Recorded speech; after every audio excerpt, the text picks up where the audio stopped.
fight. I hear his foot's all right. Of course, it all depends if he ran last night. I know it's Valentine's. The morning's work.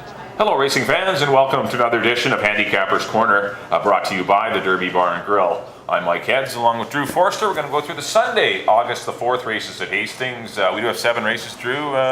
Supposed to be a little iffy, the weather as of taping, but it's supposed to be really nice for the weekend. Yeah, it's supposed to start coming around. I'm sure Sunday and, of course, Monday we're hoping for a very nice day for BC Cup Day. This is kind of our undercard. They put together a good card for Sunday's races at Hastings. But, of course, it is a little bit...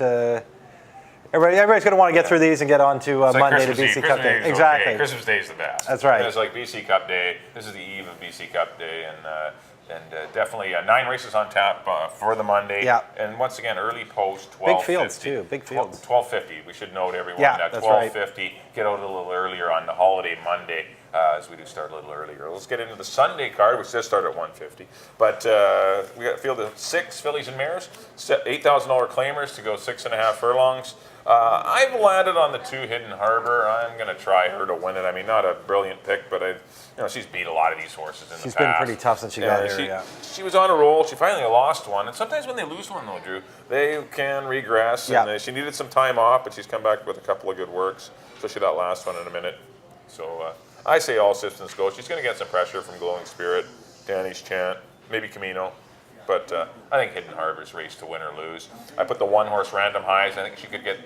I don't think she's the best horse in the race, but she may get the perfect trip. Yeah, because there's a lot of gas. 3 or 4 horses going at it in front of her. And if Hidden Harbor doesn't have her A game, Random Highs can beat these horses. Yep. And you're definitely going to get a better price on her. And she might be, in the 4 to 5 to 1 range. And we'll see, but definitely she's live in this spot. And I put the 3 Glowing Spirit, moves to the Troy Taylor barn, drops in class, and has some nice works as well. So she looks like more of a turf horse to me, but I respect the connections and the where she's at for 8,000. So you got to give her a look. I went 2, 1, and 3. I got the same horses. I did put Hidden Harbor on top, as you mentioned. She's done very little wrong since arriving here at Hastings. Got beat by Ouch last time for 15, and then Ouch came back and won for 25. I put Glowing Spirit in the second spot, mostly because of Troy Taylor's stats. His last 46 starters, the first time he's trained him, he's hitting a 24% clip. That's a pretty nice stat. Tidy stat on his end, and I like that working him in 3/5. So I put Glowing Spirit in the second spot, and Random Highs, as you mentioned, will be coming late and probably very dangerous. I have her in third. I have 2, 3, and 1. Those are the 3 in the first. Yeah, those are the 3 to keep an eye on. On to the second, 3-year-olds and up, 4,000. Horse have not run a race this year. I have gone to the 6-horse True Grit. Ran into a tough race last time with some big droppers there in Iskar and Lord Henry. I don't see anybody that tough in here, so I think it's True Grit's race to lose. The second spot I put Minstrel's Time. A hard-knocking little guy. He can get out on the lead, and I think they'll be able to run him down. True Grit's got a nice kind of stalking style. He can probably lay just off him. But I do see Minstrel's Time leading most of the way. And the third spot I put Finally Cruising out of the Mike Addison barn. He'll be closing late under Scott Williams for Wheeled and Thoroughbreds. I went 6, 2, and 5. Yeah, I've got the same 3 horses. I don't really... Maybe the 4, He Who Laughs Last, might be a stranger that might get into the mix just because there may be a bit of a pace. Maybe good, bad, and with ugly. Dilwyn going maybe from the inside. This horse does show speed going long. Minstrel's Time is sometimes shows speed, other times doesn't, and not really guaranteed to go out there. Good, Bad, and Ugly is the same thing. He used to have quite a bit of speed and was always a pace, was always pressuring the pace, but he doesn't seem to do that anymore. And True Grit's up there, but I don't know. That's my only thing to add, maybe. But I do have 6, 2, and 5. I agree. True Grit is your horse. Big rider change there. Amadeo Perez.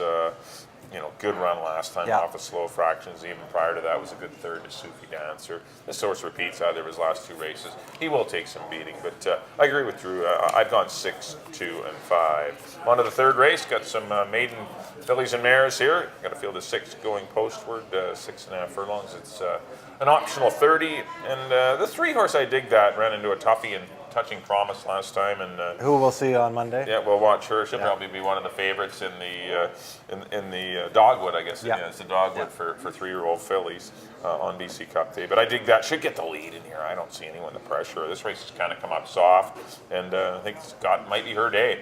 I put the 2-horse Cherokee Windsong in for second. Obviously, this one's been on the missing list for quite a while. Expensive yearling purchase. Had a obviously a down season as a 2-year-old, but sometimes these horses rebound as 3-year-olds. And being by Cherokee Run, I wouldn't be surprised to see this horse improve quite a bit. This horse has got some nice works heading into his debut. Amadeo Perez rides his 213 debut, but Cherokee Windsong will be my second horse. And I put the first, Pretty Reckless, in for third. Daughter of Finality, she too has nice works. I like the July 7th moving 115 and change, but there is some gaps in her works. That's the only negative, but I like 3 and 2. I think those are your horses, and maybe you can make a case for Eldorado Gold as well down on the inside, who's got some nice works. But I like 3 and 2. Those are my 2 horses. I went 3, 2, 4. I agree with you 100%. I dig that on top. I think this is a much softer field. When you look at who she's been running against with Miss Derrick and Touching Promise. They're running in stakes races, the horses that are beating her, even though they're just coming out of maiden races. Yeah, so I dig that. I think she's going to be a pretty short price, but I think she should be. Cherokee Windsong I have in second, the reasons you mentioned. And I agree with you. A Cherokee Run going into her 3-year-old year, I see she could take a big step forward. She's a big filly too. Yeah. I just didn't, I don't know, too. She maybe might kind be of a little awkward. Yeah, you're right. And just judging by the works, a little alarming that she doesn't start until August. But still, have a look at her in the paddock. Yeah, and Pretty Reckless, as you mentioned. I'm not crazy about the 5 and 6, so it was between the 1 and the 4. I went with the 4 in the third spot for a first-time starter. 3, 2, and 4 for me, same as Mike. On for the fourth, 3-year-old fillies claiming 5,000. I've gone to another likely favorite in here, the number 3, always red on Sunday. Won for 10,000. Came back, only got beat a couple lengths for 10, then ran for 15. Basically because that's the way these races come up. Whenever those races came up, she'd be in it. Ran second last time behind Curious Gal. Now the 5,000 one comes up. She's moved to a new barn under Anita Bolton. They get aggressive. They put her in for 5. She's going to be the horse to beat in here. In the second spot, I put Electric Girl. Just got running against older fillies and mares in a non-2 4,000 and made a big run at the end to run down Delta Daisy and win that one. So getting in against straight 3-year-old fillies for 5,000, I think is a kind of a lateral move for her, maybe even a bit softer spot other than always red on Sunday, so I have her in second spot. And in the third spot, I put Calm the Storm out of the Greg Tracy barn. Took her a while to break her maiden. She'd been running much higher, dropped in for 5 and did it very impressively, won by 5. So 3-year-old filly, I think she fits in here. I got 3, 1, and 2. Yeah, I agree on the 3-horse always red on Sunday, and you notice that Enrique Gonzalez is off the 3 and onto the 1, Electric Girl. That's not really a choice made by anyone. Scott Williams is the barn rider for Anita Bolton, so that's why there is the switch on this horse. Yeah, I don't think he chose. No. But always red on Sunday. I mean, if she stays in the race, she's got to be very live in here for 5,000. Definitely a filly that's you're limited with her. She can't route, so I mean you got to run where the races go, sprinting, and you got to get your money when you're a 3-year-old. Things get tougher next year when you're running against older mares. So it's the right move, I think, to have her in here for 5,000. I think she's fine. I think she'll be really tough. But the 6, I'm going to give the 6 Miss Heatheridge a shot. I know she ran poorly last time on the step up after a maiden score, but they're going to add blinkers today. Did work her in a 102 and change. She's been freshened up a bit, and perhaps a better effort from Miss Heatheridge because her maiden score was so impressive. I'm not going to give up on her after one poor effort. And I put the 1, Crypto Magic. I just respect her because of her speed. 4. Or pardon me, the 4, Crypto Magic. Her speed is going to make her dangerous. She looks like she's going to get the lead in here. I know Calm the Storm has some speed, always run on Sunday, leaves there pretty good. But Crypto Magic might be the one that's fastest of all. So went very quick last time with Pine Walk. And, so it gets Alex Marty in light, 108 pounds, so there's some pluses there. And a good work for her for a hot John Snow. So I've gone 3, 6, and 4 in the 4th. On to the 5th race. Got some $4,000 fillies. Non-winners of 3 lifetime going a mile on the 16th. 3 and up fillies and mares. I'm going to go to the 1, Mazel's Secret. I like this horse a lot. She fits the condition perfect. She's actually won 3 races, but because 1 was for 3,000, it doesn't count against her, and so she's able to run in this $4,000 condition, which is a big break for her. But I think the distance suits, the pace will suit. She's dangerous. I put the 7-horse Forever Me. I mean, those look like the 2 horses, 1 and 7 to me. She's been in good form for Melanie Walters all season long. Only missed the board once, and that was in her first start of the year for Maiden 25. She's been game all the time, hooked into a tough Pine Walk last weekend. She is coming back on short notice, but still must respect her. And I put the 6, Perfect Light, who really isn't a sprinter. She ran a distant 4th behind Weir 1 last time, but she gets into I think a better distance for her in a mile and 16th, that she might make more of a presence felt in this afternoon's race. So I went 1, 7, and 6. I have a couple of the same horses. I put Forever Me on top. Yeah, I think. can see that, Yeah, she's been very tough this year. You know, every time she's out there, she's second, just getting beat. You know, and running second or winning. Melanie Walters is very hot. Amadeo Perez and her have teamed up. They're hitting at 33%. So I put Forever Me on top. I put Delta Daisy in second spot. She doesn't really fit the condition because she's a non-2. But the last time she went long, she led the whole way, and I don't see a whole lot of speed in here. So she might get out there on the engine, and get some confidence, and maybe try and steal it. And the third spot, Mazel Secret, as you mentioned, obviously a very tough horse in there. I put her in the third spot for the reasons you mentioned. I have 7, 4, and 1. On to the 6, 3-year-olds and up, maiden optional 30/maiden special weight. And I've gone to the 3 Leos in the house in here out of the Troy Taylor barn. Went long last time, got unlucky, just got nipped by a nose by Rebus. He's a horse when he gets in front, kind of puts his head up and gets to looking around a little bit. That happened to him last time. Now he goes back sprinting, he takes the blinkers off. Good work. Yeah, nice work, and I don't think this is as tough of horses as he's been facing with number 7, Regal Legacy. Likely out. We don't know if he's scratched for sure, but he's entered back in BC Cup Day and the Mile 16th race, which I think he's going to run in, so he will obviously not run in this race. So it looks like he won't be in here. So Leo's in the house, looks like the horse to beat for me in here. I got the 3. The second spot I put Captain Salt. 2 bang-up efforts. Then the last one, I'm not really sure what happened to him, but just kind of a dull effort. But the Rob Gilkin barn's been going well, so I'm going to toss that race out. And if he runs back to either of his other 2 races, I think he's going to be very tough. And in the third spot, I put What Goes Around of the Barb Heads barn. Just got beat by High Force and Stone Ridge Storm.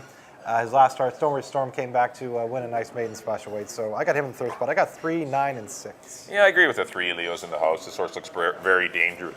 Excuse me, blinkers off and good works, and probably the speed in the race. I don't see a whole lot of pace in here, so I think this horse is going to get to dictate things. And when, you know, he's going to be the favorite, so it's probably you want to try him in the pick 4s or pick 3s or something and get some little more money out of him that way. But he looks pretty solid in here. I'm going to put the 6, What Goes Around, in the second spot. He was held up in traffic in that High Force race. The runner-up horse, Stone Ridge Storm, came back to win, but he ran a better than looked race that day. He was in trouble. He's come back to work well. I know they've been waiting for a route race for him. Can't get a maiden allowance route race to go, so going to try him again short. And Richard Hamill re-rides, so I like him. And I had Regal Legacy in for third, but maybe we'll put in. What am I going to put in for third here? I guess someone on the outside, Shotgun Ralph or I guess Captain Salt. That looks obvious. But I like 3 and 6. Definitely Leo's in the house is your horse in race number 6. On to the 7th and final. Got some $4,000 claimers. No more is a 3 lifetime. They are going to go a mile and a 16th. I've landed on the 3 Mazel Print. Set the pace sprinting last time and actually fought on very well, coming back at the end of the race. And got beat by Sir Ron Rico and Halo's Quest, but I thought the horse was very game for Marnie Williams, and she's back aboard. So I don't see a pile of speed in here. I think she gets the lead to herself, and so hopefully she can rate properly and get the job done. I put the 6 horse Cross Rail Court in for second, a troubled trip last time, and definitely was live that day, but she is overstepping in condition because this is a non-3. Yeah. And I put the 4, Golden Flash, in for third. I thought it was between Golden Flash and Country Cash, who dead heated for third in the last time they met. But Golden Flash kind of had a little wider trip, so I think that horse is the one more eligible to improve. So I went 3, definitely the 3 Muscle Print, the 6 second, and the 4 third, 3, 6, 4. I got the same horses. I flipped the top 2. I got Cross Rail Court. Right. On top because of he did a very troubled trip last time. I thought with a clean trip he could have been right there. Mazel Print, the reasons you mentioned, he looks tough in here. I have him in the second spot, and I didn't put Golden Flash in the third. I put the horse he dead heated last time, Country Cash. I have him in the third spot. As you mentioned, it's kind of a coin toss between those 2. Golden Flash likes to be in dead heats. He's been in 2 in a row. Yeah, that's amazing. Yeah, that is the odds of that. Horse being in 2 dead heats. 2 dead heats in a row. But I went with Country Catch. I went 6, 3, and 7 in your nightcap, and that will do it for our analysis of the Sunday, August 4th races at Hastings Park. Up next are going to be our recap. Our slates. Our picks are coming up here. Mike's always first. There you go. And in race number 1, I went to the 2, Hidden Harbor. I do like the 1, though. I like Random Highs. I think definitely play both of them. 2, 1, and 3 in the opener. Race number 2, the 6, True Grit. 6, 2, and 5. Race number 3, the favorite, likely favorite. I dig that. Over the 2, Cherokee Windsong was likely the only one that can beat her. 3, 2, 4. Race number 4, the 3, Always Red on Sunday. Over the 6, Miss Heatheridge, and the 4, Crypto Magic. Race number 5, the 1, Mazel Secret 176. Race number 6, the 3, Leo's in the house over the 6, what goes around in the 7. And in the 7th race, I've gone to the 3, Muzzle Print. Give me a 3-6-4 in the Sunday finale. Up next will be my picks. There we go. In the first, I went to the 2, Hidden Harbor, along with Mike, over the 3 and the 1. In the second, we agree on the first 3 races. In the second, number 6, True Grit, over the 2 and the 5. In the third, number 3, I Dig That, over the 2 and the 4. Actually, the first 4. In the fourth race, I went with number 3, like Mike, Always Red on Sunday, over the 1 and the 2. In the fifth, I went with number 7, Forever Me, over the 4 and the 1. In the sixth, number 3, Leo's in the House, over the 9 and the 6. And in the nightcap, the 7th, I went to number 6, Crossrail Court, over the 3 and the 7. All right, that'll do it for the Sunday, August 4th edition of Handicapper's Corner, brought to you by the Derby Bar and Grill, this great establishment here. If you can't make it out to Hastings, get out here to the Derby. Opens quite early, 9 in the morning, 9:30 in the morning. You have breakfast. We're open for those New York tracks, All the East Coast tracks, and of course, lots of great simulcasting going on with Saratoga Del Mar, and a lot of big racing going great on time as well. of year. So if you can't make it out to Hastings, be sure to, if you're in the neighborhood, to come out to the Derby Bar and Grill. Always good food, good simulcast entertainment as well. So don't forget BC Cup on the Monday. 12:50 is the first post, 10 minutes to 1. 9 races on tap, six stakes races, almost $400,000 in purse money given out. So it's going to be a great, always one of our signature days. So please do mark that day down and get out to Hastings for the holiday Monday. On behalf of Drew, thanks everyone for tuning in. We'll see you next time here on Handicapper's Corner.